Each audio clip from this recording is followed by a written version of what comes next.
Baik, jadi di sini saya Putra Kaudiarta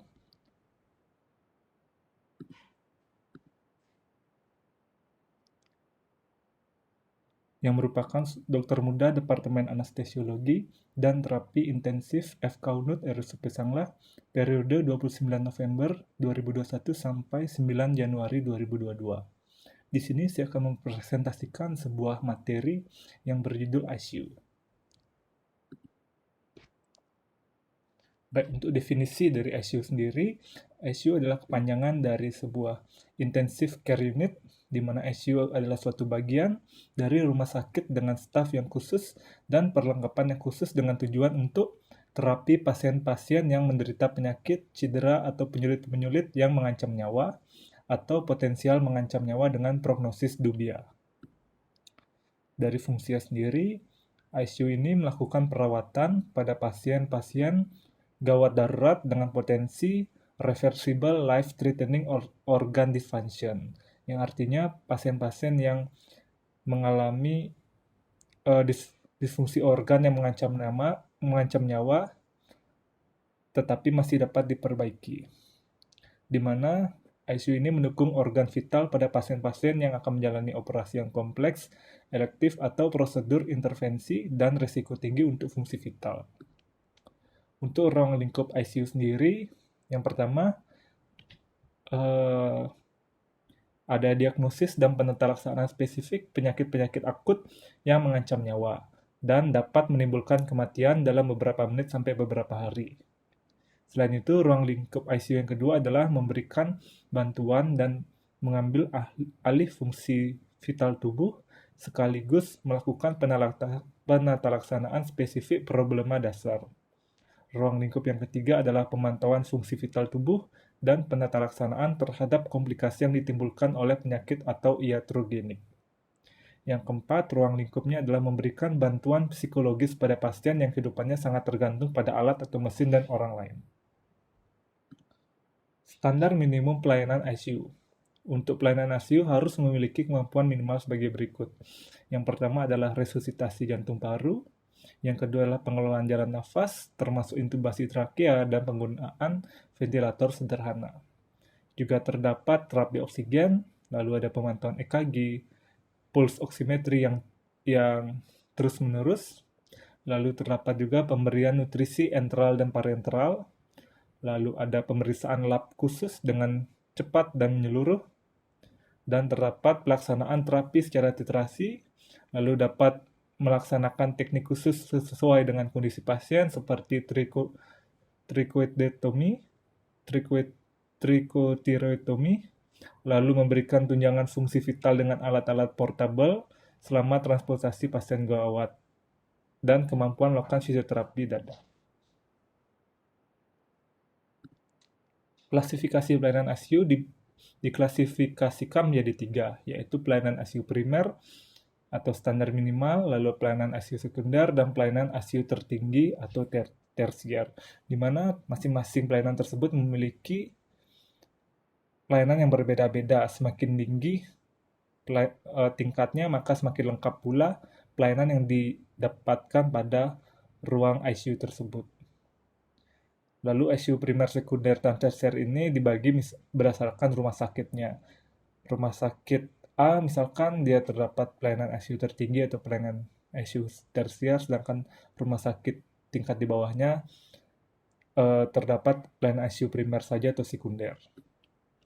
Nah, kapan pasien tersebut harus masuk ICU? Yang pertama, pasien tersebut memerlukan intervensi medis yang segera oleh tim intensive care, di mana tim intensive care ini terdiri dari dokter anestesi, perawat ICU, dan dokter DPJP dan dokter yang bertanggung jawab menangani pasien tersebut. Lalu, indikasi pasien masuk yang kedua adalah pasien yang memerlukan pengelolaan fungsi sistem organ tubuh secara terkoordinasi dan berkelanjutan sehingga dapat dilakukan pengawasan yang konstan, terus-menerus, dan metode terapi titrasi. Indikasi yang ketiga adalah pasien sakit kritis yang memerlukan pemantauan kontinu dan tindakan segera untuk mencegah timbulnya dekompensasi fisiologis. Lalu, kriteria pasien masuk ICU berdasarkan parameter objektif Yang pertama, kita melihat tanda vitalnya dilihat dari parameter objektif, di mana yang pertama, pasien layak untuk masuk berupa nadi lebih kurang dari 40 atau lebih dari 140 kali per menit, tekanan darah sistolik arteri kurang dari 80 atau 20 20 di bawah tekanan darah pasien sehari-hari, lalu MAP atau mean arterial pressure di bawah 60 mmHg, dan tekanan darah diastolik arteri lebih dari 120 mmHg, dan frekuensi nafas lebih dari 35 kali per menit.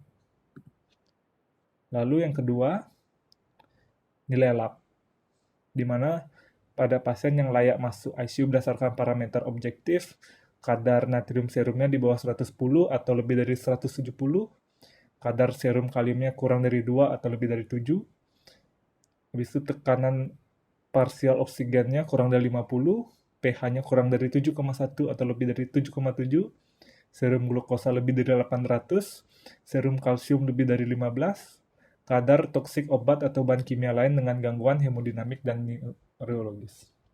Yang ketiga, untuk parameter radiologi atau USG atau tomografinya, kita melihat adanya perdarahan vaskular otak, kontusio atau perdarahan subarachnoid dengan penurunan sadaran atau tanda defisit neurologis vokal, di mana dia layak masuk ICU. Yang kedua adalah ruptur organ dalam, kandung kemih, hepar, varises esofagus, atau uterus dengan hemodinamik tidak stabil, lalu adanya diseksi aneurisma aorta. Jadi yang saya jelaskan tadi adalah suatu kriteria pasien masuk ICU berdasarkan parameter objektif radiografi atau USG atau tomografi. Nah, untuk parameter objektif EKG-nya, yang pertama, pasien dengan infak miokard dengan aritmia kompleks, hemodinamik tidak stabil atau gagal jantung kongestif, lalu ventricle takikardi menetap atau fibrilasi, lalu blokade jantung komplit dengan hemodinamik tidak stabil. Sedangkan berdasarkan parameter objektif pemeriksaan fisik, yaitu pada onset akut, di mana yang pertama, pasien dengan pupil anisokor pada pasien tidak sadar, luka bakar lebih dari 10% body surface area, lalu anuria, obstruksi jalan nafas, koma, kejang berlanjut, sianosis, tamponade jantung. Nah, sekarang saya menjelaskan kriteria prioritas pasien masuk ICU. Jadi yang bertanggung jawab perawatan pasien sesuai indikasi ICU adalah kepala ICU. Bila pasien akan masuk ICU, tetapi tempat tidurnya tidak tersedia, kepala ICU akan menentukan yang mana sebagai prioritas kondisi medis, di mana pasien tersebut yang mana akan dirawat di ICU. Dalam keadaan tempat tidur yang terbatas, pasien yang memerlukan terapi intensif atau disebut dengan prioritas 1 lebih didahulukan dibandingkan dengan pasien yang hanya memerlukan pemantauan intensif atau pasien dalam prioritas 3. Sehingga penilaian objektif atas berat dan prognosis penyakit hendaknya digunakan sebagai dasar pertimbangan dalam menentukan prioritas masuk ICU. Jadi pasien yang masuk ICU itu tidak sembarangan, apalagi jika tempat tidurnya terbatas pada ruang ICU, maka pasien yang memerlukan terapi intensif atau prioritas 1 lebih didahulukan dibandingkan pasien yang prioritas 3. Jadi yang berhak melakukan penentuan tersebut harus disetujui oleh kepala ICU. Pasien prioritas 1. Apa saja yang termasuk pasien prioritas 1? Yang pertama adalah pasien sakit kritis, tidak stabil, yang memerlukan terapi intensif dan tertitrasi seperti dia memerlukan bantuan ventilator, alat penunjang fungsi organ, infus obat-obatan vasoaktif atau inotropik, obat antiaritmia, serta pengobatan lainnya secara kontinu dan tertitrasi. Pasien yang termasuk prioritas 1 adalah pasien pasca bedah kardiotorak, sepsis berat, gangguan keseimbangan asam basa, dan elektrolit yang mengancam nyawa. Lalu pasien prioritas 2, apa saja yang termasuk pasien prioritas 2, yaitu pasien yang menderita penyakit dasar jantung paru, gagal ginjal akut dan berat, dan pasien yang telah mengalami pembedahan mayor. Pasien yang termasuk prioritas 2 terapinya tidak mempunyai batas karena kondisi mediknya senantiasa berubah. Lalu, siapa saja yang termasuk pasien prioritas 3? Yaitu pasien sakit kritis yang tidak stabil kasus kesehatan sebelumnya, kemungkinan sembuh atau manfaat terapi di ICU pada kriteria ini sangat kecil, Contohnya adalah pasien dengan keganasan metastase disertai penyulit infeksi, lalu pasien tamponade perikardial, sumbatan jalan nafas, dan pasien penyakit jantung dan penyakit paru terminal disertai komplikasi penyakit akut berat. Pengelolaan pasien kriteria ini hanya untuk mengawasi kegawatan akutnya saja, dan usaha terapi mungkin tidak sampai melakukan intubasi atau resusitasi jantung paru. Nah, tadi kriteria masuk ICU, sedangkan yang saya bahas sekarang adalah kriteria prioritas pasien keluar ICU.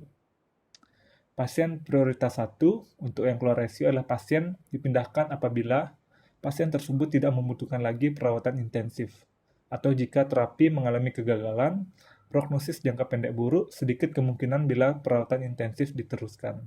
Contohnya, pasien dengan 3 atau lebih gagal sistem organ yang tidak berespon terhadap pengeluaran agresif. Lalu pasien prioritas 2 yaitu pasien dipindahkan apabila hasil pemantauan intensif menunjukkan bahwa perawatan intensif tidak dibutuhkan dan pemantauan intensif selanjutnya tidak diperlukan lagi. Untuk pasien prioritas 3 keluar ICU adalah bila kebutuhan untuk terapi intensifnya telah tidak ada lagi, tetapi mereka mungkin dikeluarkan lebih dini bila kemungkinan kesembuhannya atau manfaat dari terapi intensif kontinu diketahui memberikan untuk pulih kembali sangat kecil, keuntungan dari terapi intensif selanjutnya sangat sedikit.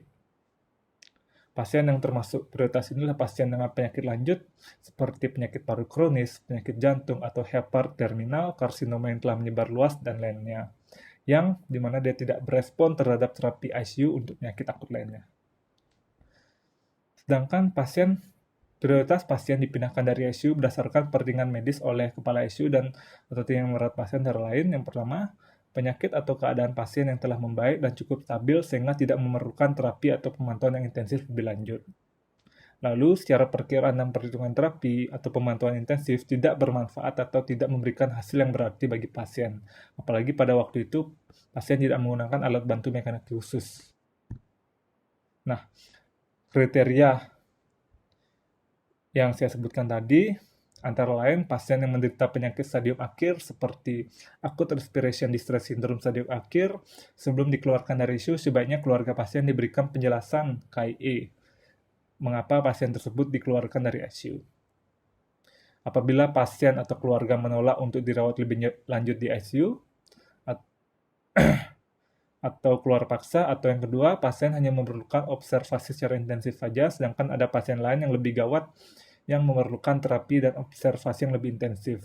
Pasien seperti ini hendaknya diusahakan pindah ke ruang khusus untuk pemantauan intensif seperti high care unit atau HC. Sekian presentasi tentang ICU dari saya. Mohon maaf bila terdapat kesalahan dalam kata-kata saya melakukan presentasi. Terima kasih.